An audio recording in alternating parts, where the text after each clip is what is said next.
Então, para isso, vamos começar estudando aqui o problema da fatoração, que nós já vimos naquele exemplo que eu dei aqui de encontrar um menor primo maior ou igual a um número dado. A fatoração, então, ela consiste em descobrir o menor divisor maior do que 1 de um número inteiro que é maior ou igual a 2. Estou chamando de V esse número. Se o menor fator for igual a V, esse número é primo. Bom, tanto faz. Então, o que a gente quer é encontrar o menor fator. E só para falar da importância desse problema, o seguinte: a segurança da informação, gente, todos os sites seguros, toda a informação encriptada que tem entre você e seu banco, e para todo comércio eletrônico, para toda informação que é trocada com segurança, ela depende da dificuldade que é fatorar um número. Certo? Em geral, as chaves criptográficas são produtos de dois números primos grandes. Quando eu digo grandes, gente, são números de 1024 ou 2048 bits cada um. Você divide por 3, 1024, gente, são mais ou menos uns 300 algarismos decimais. É um número muito grande. E são produtos desses dois primos que, se você fatorar, você resolve o segredo. Só que é difícil computacionalmente. Gasta muito tempo para você conseguir fatorar. Nós veremos aqui vamos fazer algumas tentativas de fatorar. Bom, a primeira delas é essa que nós já vimos. Bom, nós simplesmente vamos tentando todos os fatores possíveis. Bom, o V é maior ou igual a 2, então a gente começa com 2. Dentro desse loop aqui, você vai fazendo D igual a D mais 1, e sempre testa se o resto da divisão de V por D é igual a 0. Se for igual a 0, o loop para. Ele será igual a 0 no mínimo quando D atingir V. Tá bom, gente? Então, essa aqui é a nossa função. A gente simplesmente sai testando até encontrar um divisor. E a gente sempre vai encontrar, porque V é divisor de V. Bom, nós vamos analisar a eficiência desse algoritmo aqui, e para isso, nós vamos usar esse programinha aqui, onde aqui está a função menor fator, e a gente vai cronometrar. Vamos ver o tempo efetivo que esse programa demora, tá? Que essa função demora. Tá bom? Então, eu fiz esse programa aqui, usando essa função timer, aqui, que vocês ainda não conhecem, que funciona da seguinte forma: na primeira vez que você chama a timer, você dispara um cronômetro. Bom, na segunda vez, você lê o cronômetro. Bom, então o que eu fiz aqui foi cercar, né, a chamada da função menor fator por uma partida do cronômetro e uma leitura do cronômetro. Bom, então vamos fatora, que era esse programa aqui, fatora. Deixa eu rodar esse programa. E então ele pede um número, né, que eu vou pôr aqui, por exemplo,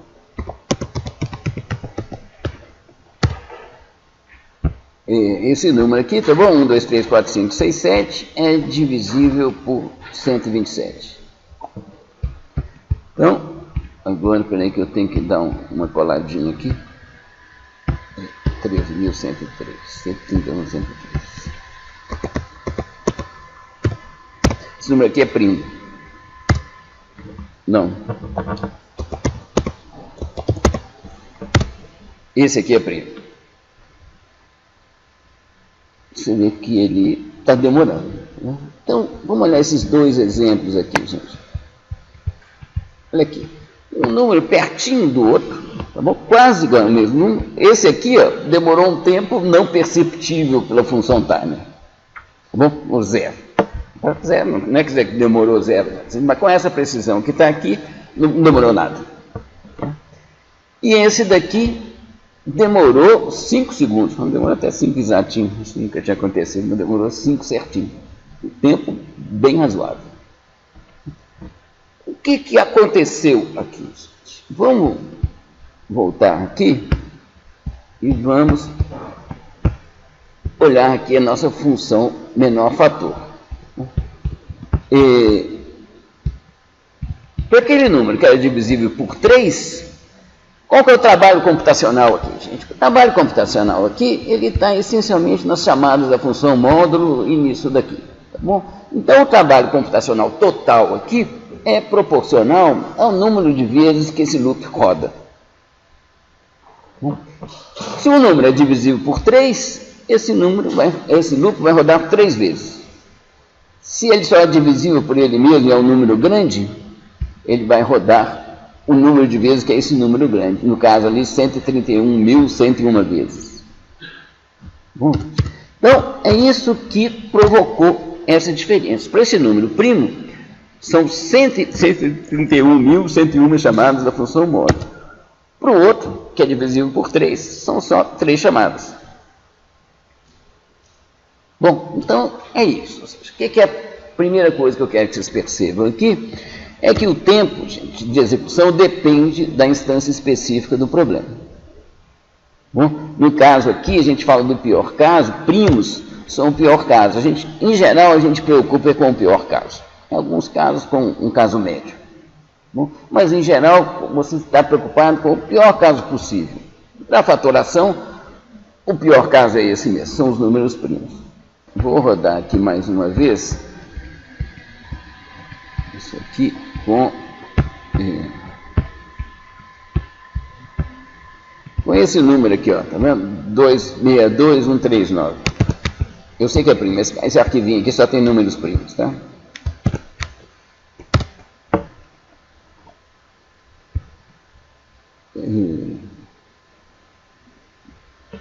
Tá demorando, né, gente? Vai demorar uns 10 segundos, tá vendo? É isso mesmo, tá? 9, quase 10 segundos aqui.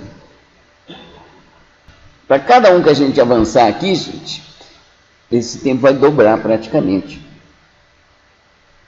Então, para chegar nesse número aqui, você pode desistir que você vai ficar meses aqui rodando. Para a gente tentar descobrir, fatorar esse número aqui, por exemplo, com esse algoritmo aqui, é muito complicado.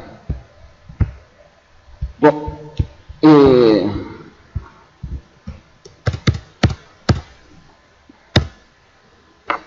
uma outra coisa é o seguinte, vamos rodar aqui mais uma vez. Vou pegar esse mesmo número aqui, não, esse aqui.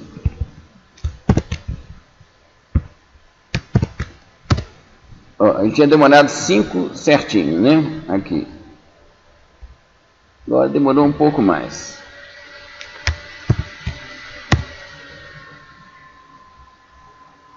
Rodar mais uma vez,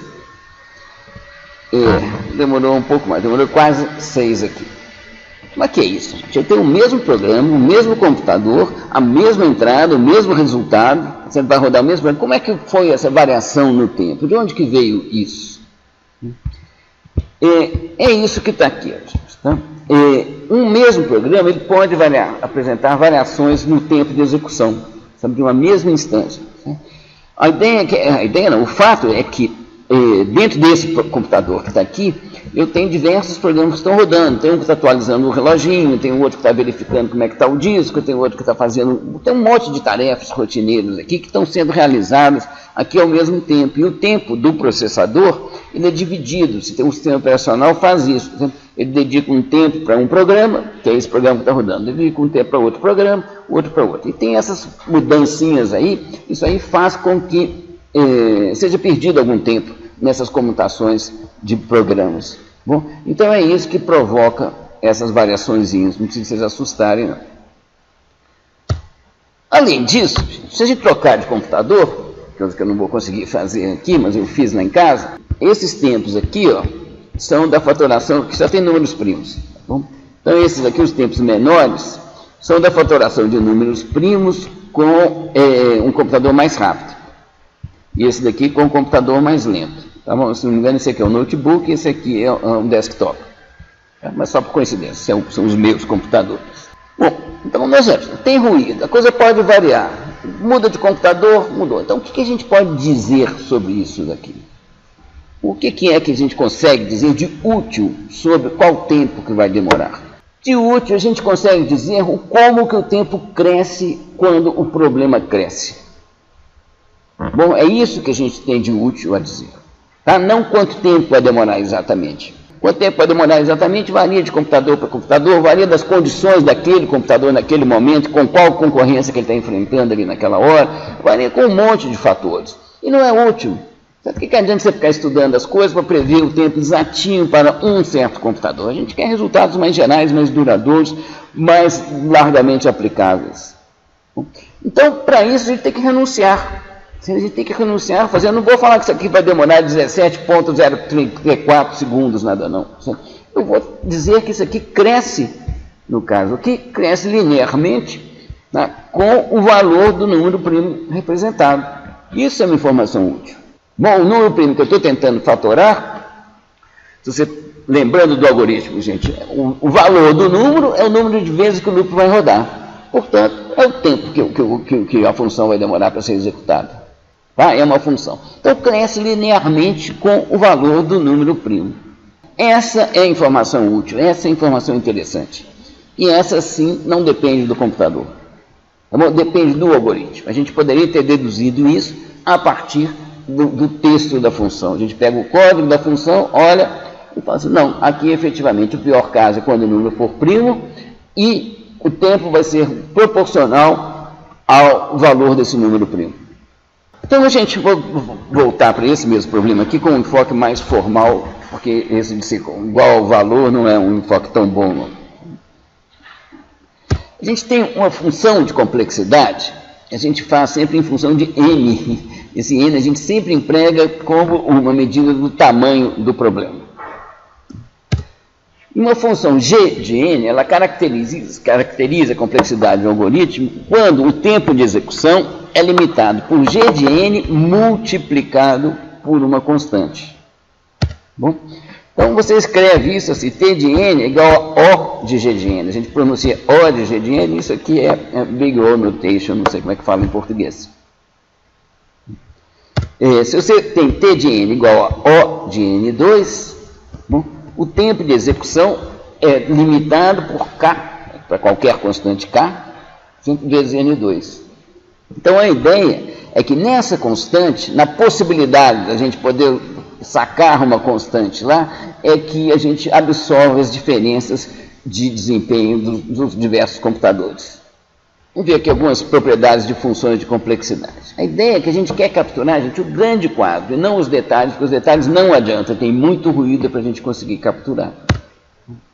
Então, primeiro, O de alguma constante, certo? O de k, significa que o tempo é constante, não depende do tamanho da entrada.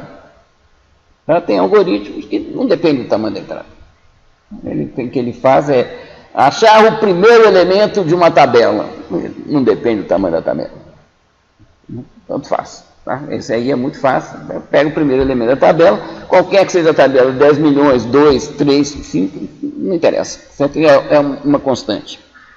Como é um tempo constante, você pode dizer que é O de 10. O de 10 por quê, gente? 10 não é uma constante multiplicada, então qualquer que seja, o tempo vai ser uma constante, dependendo da velocidade do seu computador, multiplicado por 10 ou por 1, ou seja, O de 1 é a mesma coisa que O de 10.000, ou O de 10, ou O de qualquer constante.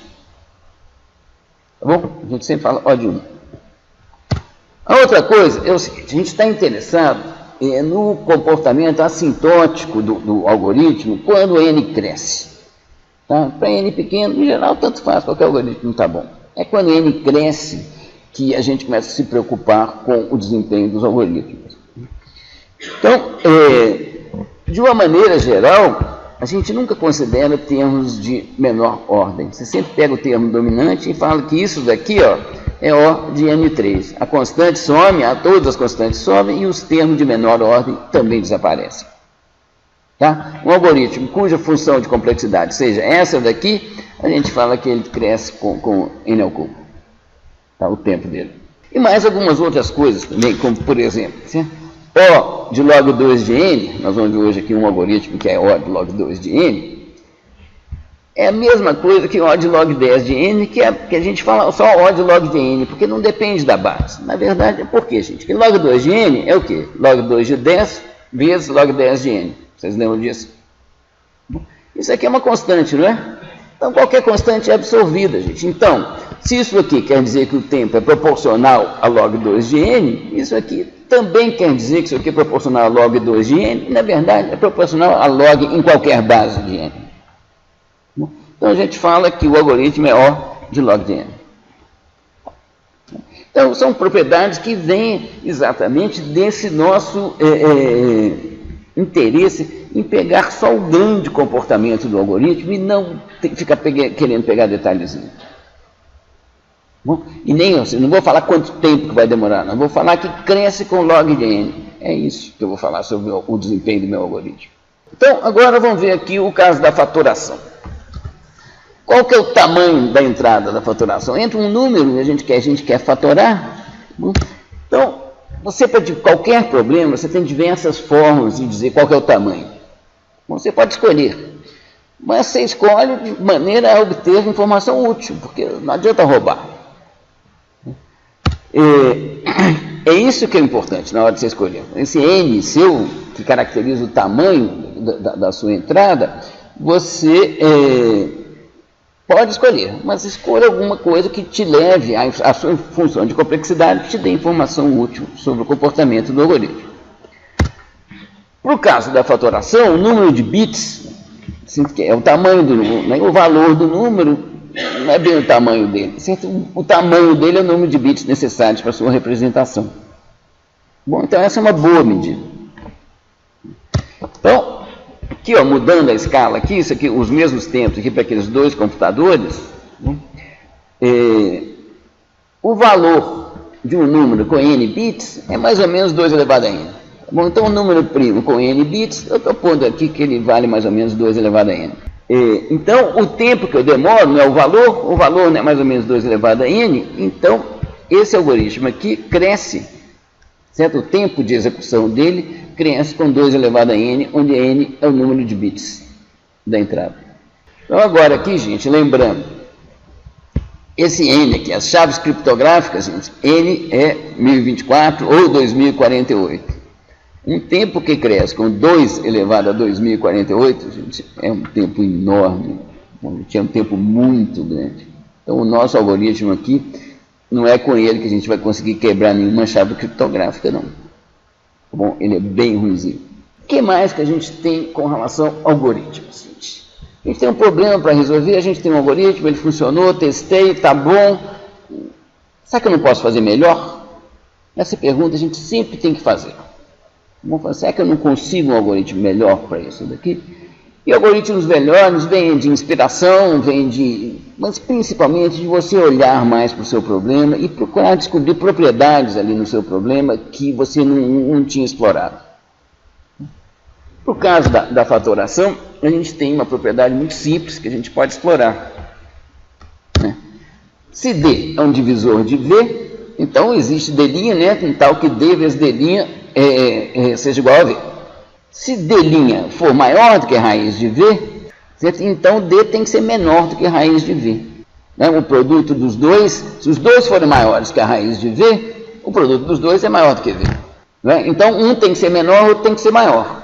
De tal forma, gente, que se V não tem nenhum divisor menor do que a raiz, ele não terá nenhum maior do que a raiz. Porque a existência de um maior implicaria na existência de um menor que a raiz. Então, se a gente quer saber se 13 é primo ou não, raiz de 13 é 3,61, mais ou menos.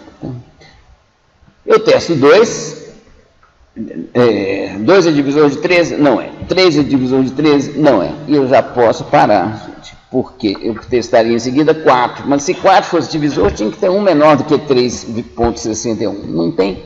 Então, ao invés de testar, a gente fazendo esses dois testes aqui, a gente economiza todos esses testes que estão aqui, são 10 testes que tem aqui. Esse algoritmo aqui, assim, leva em conta isso aqui, essa implementação aqui do algoritmo. Então a primeira coisa que eu faço é pegar esse limite, que é a parte inteira da raiz de V, depois faço a mesma coisa, D igual a 2 e dentro do loop eu vou fazendo D igual a D mais 1.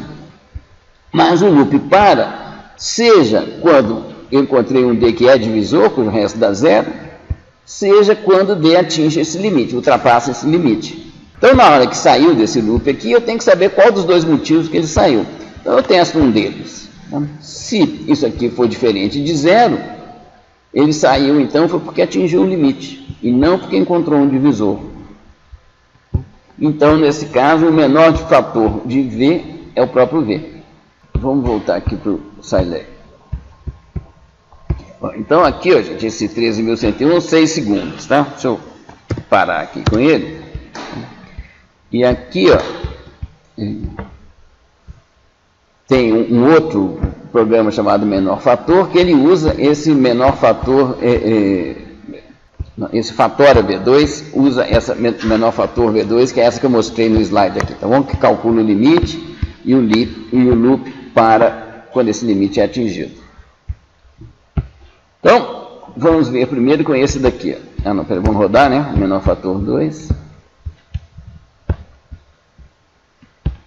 Não era esse, não, que era esse. Fatório V2. Isso. Rodando aqui.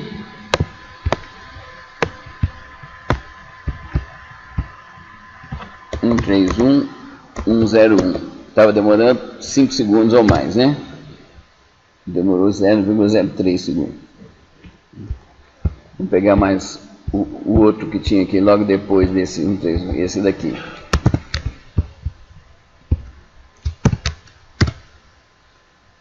Também assim. Tá, vamos pegar o maior de todos que tem aqui nesse arquivinho.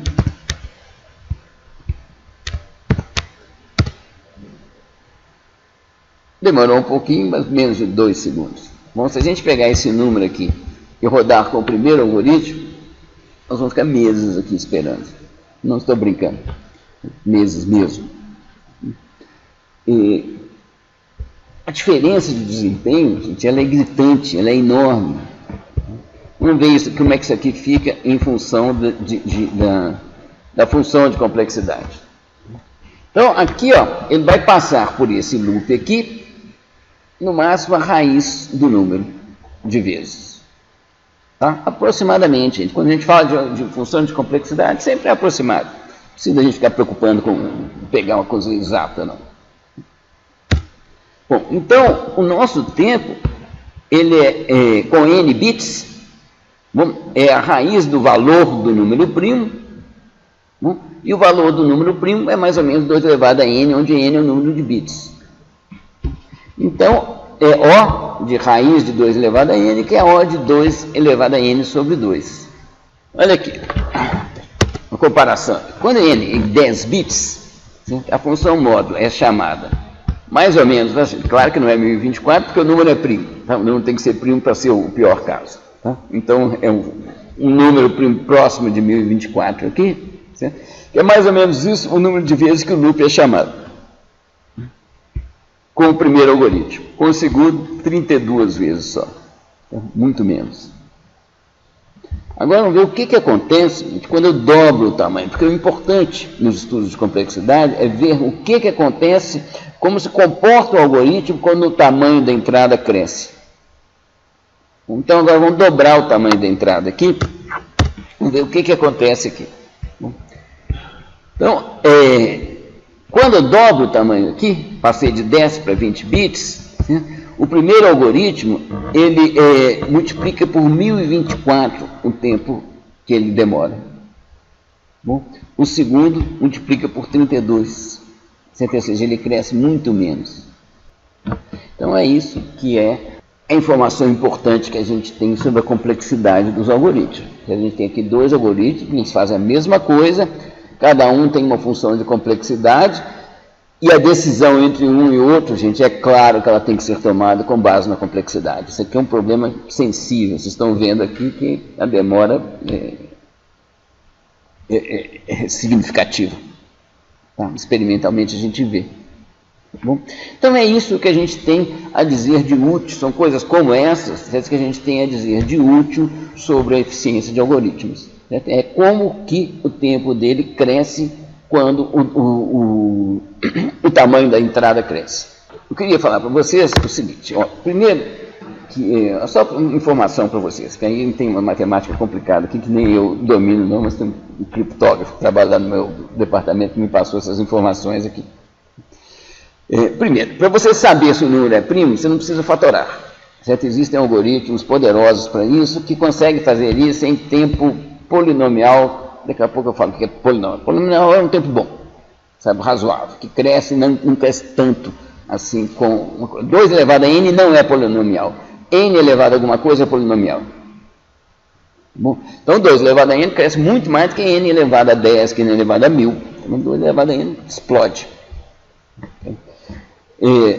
Então você tem propriedades que permitem saber se o número é primo ou não, mas você não consegue saber qual é o fator, porque a fatoração continua sendo um problema de complexidade proibitiva. Se a gente pegar o nosso O de 2 elevado a n sobre 2, com n igual a 1024, gente, o nosso algoritmozinho aqui vai demorar também séculos para fatorar. E por mais que todo mundo tente, isso vale muito dinheiro, ninguém conseguiu ter um algoritmo eficiente para fatoração. Tá bom? E é isso que constitui a base da criptografia RSA, que é uma empresa aí de criptografia que desenvolveu essa tecnologia e que no site dela tem lá, eles têm todo interesse em descobrir, se você conseguir quebrar uma chave deles lá, eles te pagam um bom prêmio, te dão uma grana, porque eles vendem segurança. Bom, e se você conseguir quebrar o sistema RSA, por um lado você ganha um dinheirinho, por outro lado isso é um desastre de primeira ordem no comércio pela internet, porque está tudo baseado nisso aqui, no fato de que é difícil quebrar isso aqui. Tá? Mas já está aí há bastante tempo, parece que ninguém vai conseguir quebrar.